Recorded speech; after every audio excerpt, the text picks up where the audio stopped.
Hi guys, welcome to SJ Chatroom. This is Sharon, aka SJ. I am so happy and glad to have you here, guys. Thank you for always coming back to this channel. I really appreciate you.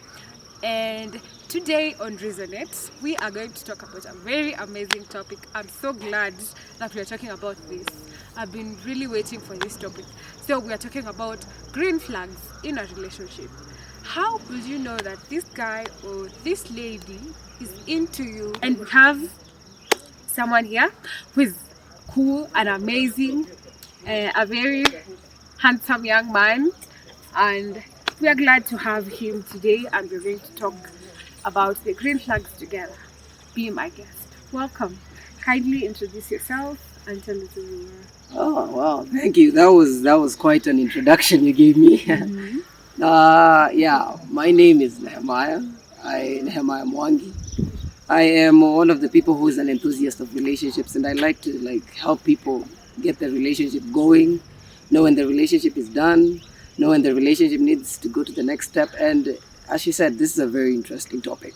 Green flags is one of the best things, one of the most important tools that you need in a relationship to help you know the next step that you're going to take, where you're going, and to know what to expect from your partner as you go forward. Yes, I'm excited too for this topic. Yeah. All right. So nice to have you here. Thank you. Full welcome. So tell us, according to you, tell us one of the things you think is a green flag in a relationship. Well, before we even start talking about green flags in a relationship, we have to remember the fact that a relationship is a stage relationship. Relationship is something that goes with stages. You don't just one day meet a person, the next day you propose, and the next day you're married for 30 years. No, it's something that takes time, something that takes stages from one point to the next. So when you, first of all, let's discuss when you meet someone. You know, every one of us, and if you have not yet met, you're gonna meet someone. That's for sure. When you meet someone you like, first of all, you have to make them know you exist. That's just introducing yourself, saying, "Hey, I'm Nehemiah. I live here and there. This is my number, contacts, and all that."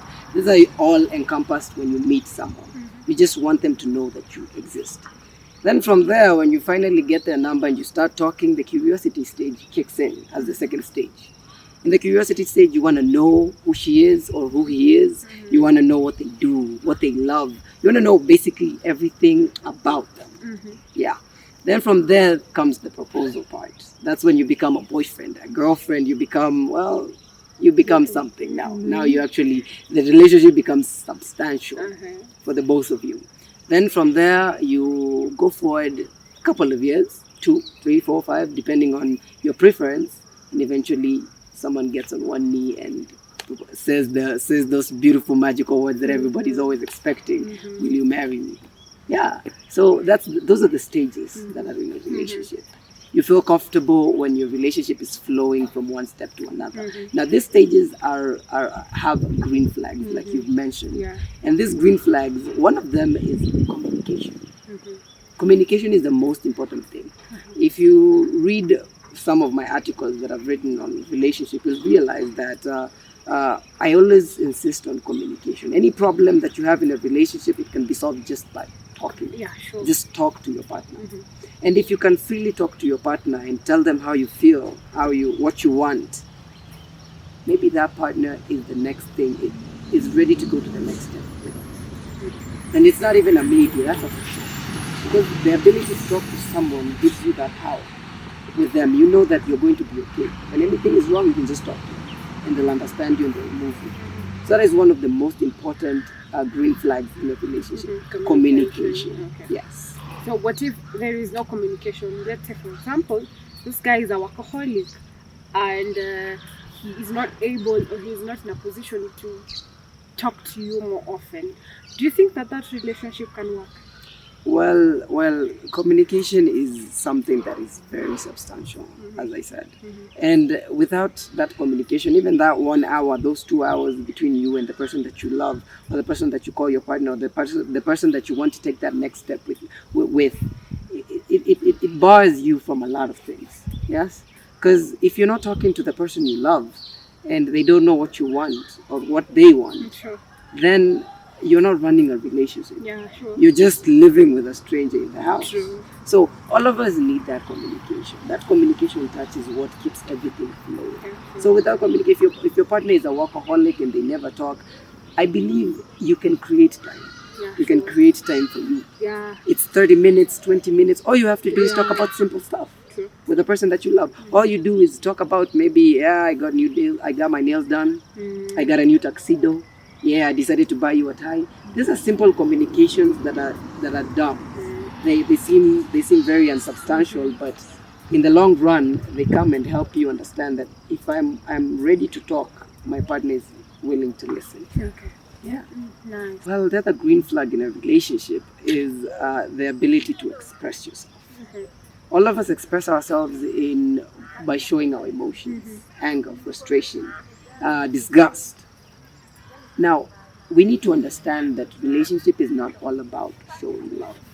It's not just about giving someone your attention and love and all the sweetness that you have. You're also a human being. You can get angry, you can get mad, you can get frustrated about something. So basically, if you can be able to show your emotions in front of your partner, and your partner does not come and contradict you, does not come and judge you because of your emotions, and they accept you as you are, I believe that is a relationship that is going far. That is a relationship that needs to take the next step. That is a relationship that is willing to take the next step. Now, as much as the green flags we are talking about are about the other partner, you have to remember that you also have to be ready for the next step. You might not be ready for the next step. You might be looking at this video right now, at this awesome talk, and you're wondering, am I ready for the next step? These green flags will work for you. They work both ways. Both you and your partner need to be ready in these ways. And if you can confidently and comfortably show your emotions, you can have an outburst. You can have a sad moment, crying and all that in front of your partner, and you feel no contradiction. You don't feel no conviction in yourself. You feel like you're good. You feel like you're awesome. That is a relationship that is ready to take the next step. Slowly, and you'll get there. True. Yeah. Nice. So for your relationship to grow, you need to understand how to show your emotions to your partner. Yes. And what do you think about those people who feel like if I tell him I'm angry, if I show him that he has done something wrong to me, he'll go? Well, if you cannot comfortably show your partner both sides of you, from your anger side to your happy side, from your loving side to your hateful side, then your partner doesn't know you really. I think it's important for everyone to understand that you have to know your partner, and your partner has to know you, or else you'll just be in a relationship that has nowhere it's going. It's like when you were a baby. When you were a baby, you were just a little kid crawling.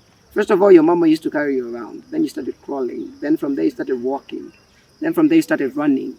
And then all of a sudden you don't even show up at your mama's house early enough to, and it has to be a fight. So it's a stage. It's a stage that you need to understand. Everything around the growth stages needs to be understood. Your partner needs to understand you fully, so that you can be able to grow together. So that he knows, if I do this, this is how she reacts. Yes. What do you think about this partner who listens to you? Or do you think listening is a green flag? Listening is another very important skill. As a matter of fact, that would be my third point.